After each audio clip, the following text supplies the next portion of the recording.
शिक्षण सुरू असताना मध्येच अपघातही झाला किंवा समाजकारणही करायचं होतं, पैलवानकी पण करायची होती.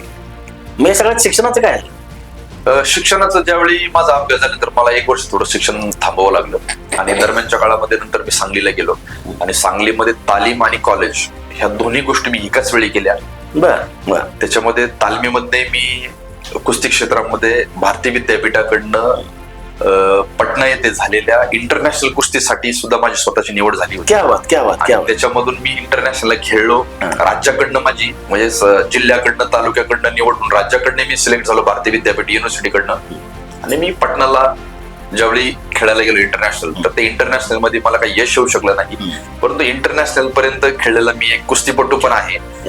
जशी आरोग्यदूत म्हणून समाजाने मला एक ओळख दिलेली आहे, तरी कुस्तीपटू म्हणून सुद्धा एक मी माझं काम खूप चांगल्या पद्धतीने केलेलं आहे.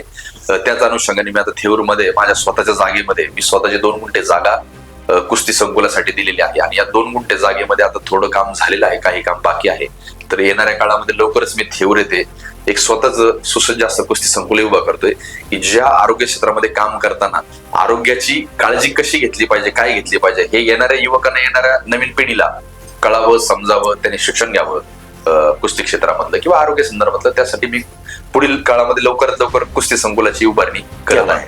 म्हणजे आज आपण बघतोय की आजच्या या राजकारणामध्ये किंवा राजकीय चर्चांमध्ये अनेक पैलवानांच्या चर्चा होतात.